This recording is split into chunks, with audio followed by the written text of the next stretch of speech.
We are back in California. How exciting is that? Depends on where you're at, really.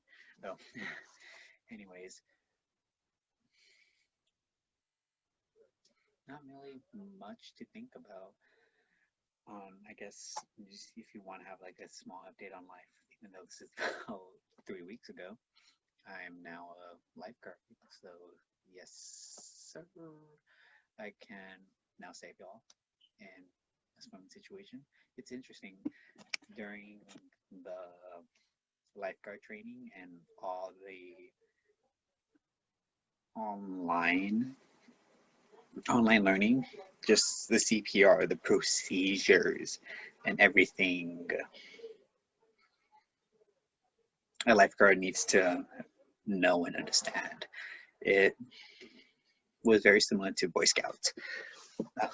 Most of y'all don't know I was a scout growing up. Earned Eagle, a lot of fun stuff. Learned a lot of things, survival skills, how to pitch a tent, how to even enjoy camping. That was lots of fun. Though one of the requirements to become an Eagle Scout is to have, I want to say at the time, most of us were Boy Scouts. In 2016, we had 22 merit Eagle required merit badges. One of them being first aid. First aid, we learned CPR. We learned how to wrap, how to ace bandage someone, how to help out, create a splint, those generic things. I guess not so much generic, just it's techniques to use in an event of an emergency or uh, injury, because life is full of fun and we never know what's going to happen to us, which that's what life is for, right? Tons of fun. You never know what to expect. So we can go stories. We can talk stories about just life, going back with first aid and lifeguarding. So, another thing, well,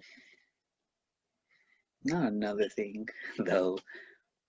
Interestingly enough, because of COVID and obviously California, we're more concerned about getting COVID. You can say we have a ventilation mask, which is pretty cool. No longer mouth to mouth breathing. Personally, I feel like that's a great thing health wise, and it also prevents that awkwardness if it's a male to female, vice versa, a female to male. Gets rid of that stigma, you could say. If you all have seen the Soundlot, you guys will understand where I'm going with this conversation. But going back with the ventilation mask, it's cool. So for you guys that don't know how to do CPR, depending on what the person is going through. Two things: you want to check for pulse, you want to check for breath. If the person is not breathing, however they have a pulse, you want to give two ventilations. So if it's an adult, you breathe 1, 2, 3, 4, give oxygen on that fifth second, and I believe that's just rescue breaths if I'm not mistaken, right? Because they have a pulse. So breathing. However, now if they don't have a pulse, I want to making sure this is all still current.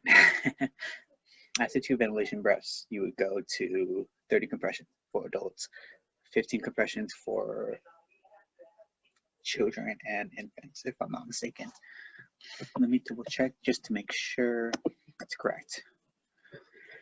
That was something I remember I clearly remember struggling with just the ratios.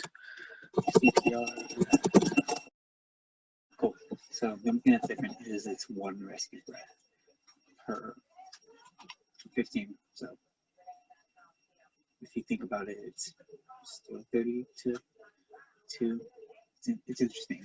There's a lot of stuff that goes into it. And of course, when we're in a situation where we need to rescue someone, right off the bat, every second counts. And that's something as a lifeguard, well, they trained us as a lifeguard. We have admitted, we have our goal is to get someone, and if they're in the water, out of the water, and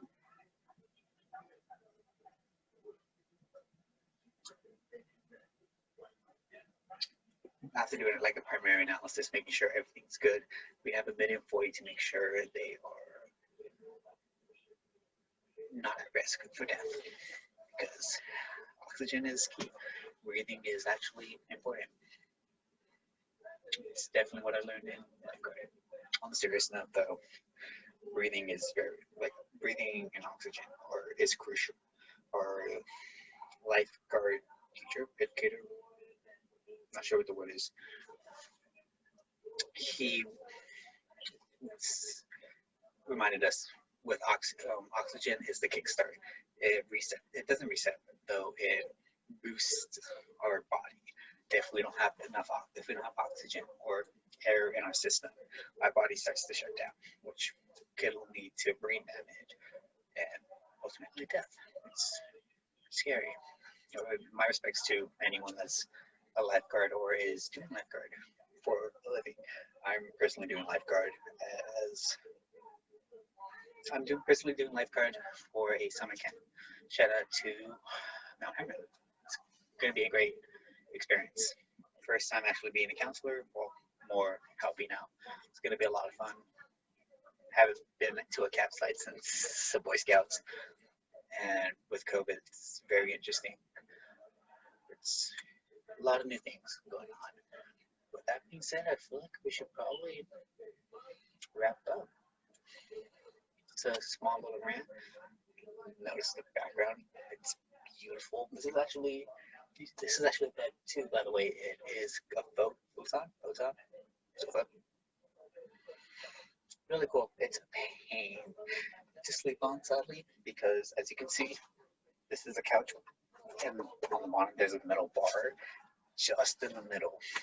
It's very pleasant to sleep on. So yeah, with that being said, thank you guys for listening to this nightly rant. Hopefully we can do more in the future. Stay tuned for season 4. Obviously, we want to improve. We're looking to do better. And that's about it. See you guys next time.